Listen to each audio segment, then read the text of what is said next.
Hey folks, today is June 20th, Tuesday, 2023, and I actually just earlier today, well, actually yesterday, the my new chair arrived, and yeah, the chair arrived, and then last night after I woke up from sleeping, I started to assemble the chair, and here it is, the final product.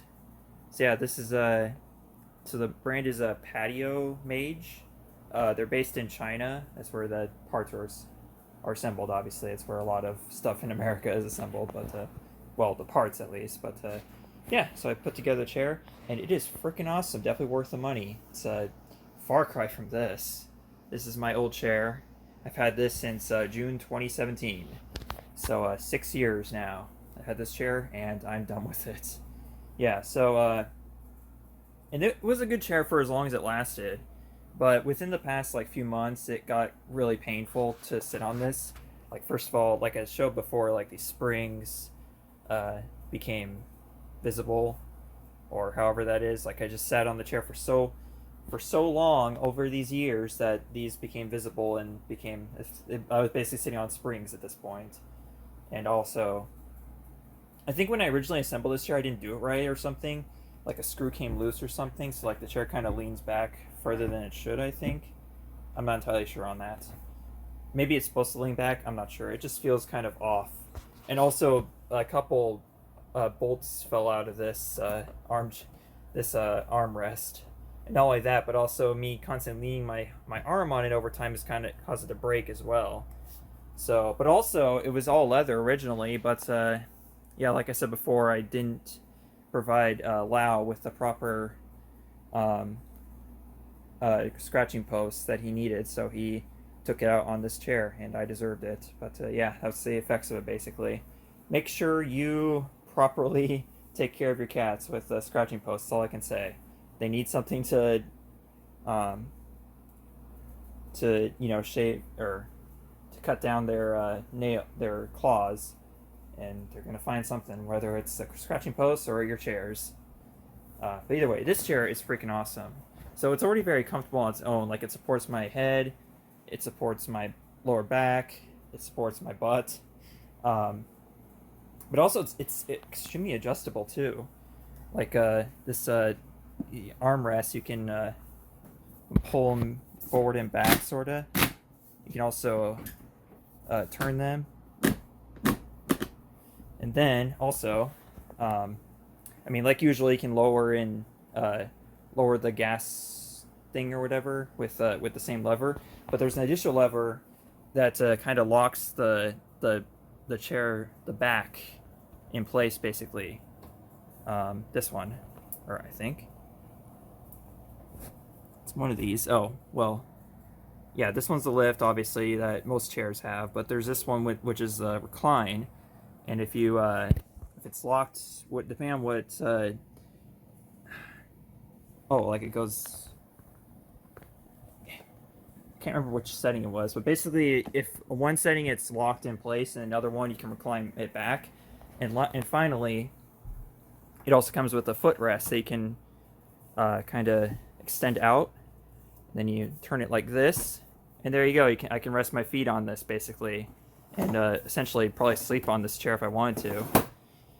But yeah, it's pretty awesome. I love this chair a lot. I'm looking forward to spending several years with it because yeah, I tend to sit down a lot because I do a lot of work at my desk over there. So yeah, so that's basically the big new development of today.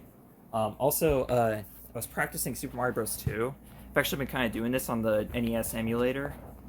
Been practicing Super Mario Bros. 2, and so yeah, that'll be ready for the Let's Play basically. I'll be using the NES emulator, just full disclosure right now. I'm probably going to be using emulators for a lot of the older games, essentially, because there is no convenient way for me to record NES games on legit hardware at this point. I got that, I showed you guys before, I got the Classic Q, like several months ago or something, but it only outputs an AV, so that's kind of pointless. Like, I'm not going to do it unless I can output them in HDMI.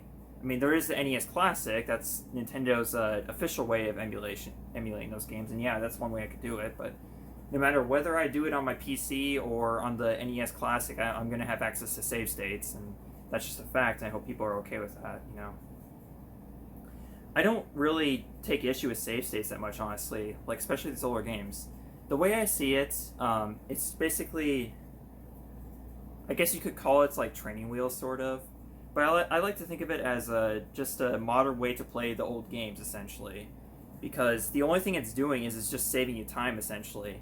If you don't have the save states and you suck at the game, then all you're doing is just wasting time doing the same thing over and over and over again. And I know a lot of people will argue that that's kind of the point. You're supposed to do it over and over again so you get better at it. But I find that I'd rather just play through the game and enjoy it for what it is. And the way another thing about me that people will not agree with is that games are what you make of it. It's your experience. It's not someone else's. No one can tell you how to enjoy video games. Okay, it's how you enjoy the game. It's your experience. You're the one playing. You're the one holding the controller. So it's your experience. So to me, there's no wrong way per se to play video games. There is no wrong way. That's just my take on the whole subject. I didn't expect to go into this, but yeah, that's the point I wanted to make.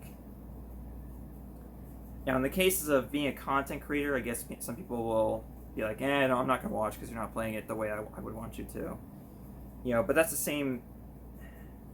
it's the same issue with blind Let's Plays. You're not playing the game perfectly, so you're not playing it the way people want you to play it because it's not their way of playing it. So it's just, I think it's kind of the same way, essentially. Yeah. And also, I'm starting to make leadway in learning Chinese. It's a completely separate topic, but yeah, I've been conversing a lot more in Chinese with people that I meet online in VRC. Just random Chinese people I meet online. I'm doing the best I can to kind of I need to speak it more. That's the whole point of it. If you're interested in going to language learning, that's the best piece of advice I can possibly give you is just speak it, practice as much as possible speaking it. Even if you suck ass at it and you sound ridiculous, you need to practice because that's how you're going to become familiar with it. At this point, I'm learning new words every single day, and obviously I'm not hanging on to them immediately as soon as I learn them. I'm not going to immediately, it's not going to be immediately ingrained in my head as soon as I learned it the first time, but the idea is that I'm reviewing the words over and over and over again. That's how Duolingo is set up, and that's how the apps I use currently are set up. They have a lot of review stress in them, so as long as you're constantly reviewing the words after you learned them originally, and in repeated apps too, because like the apps will teach the same words, obviously.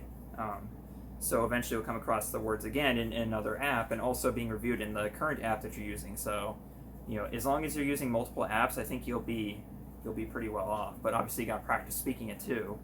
Otherwise, you're only gonna learn how to read it basically. And as far as writing Chinese characters, I haven't tried that much yet. I will say that's the last skill I want to learn as far as learning the language goes, is actually writing it.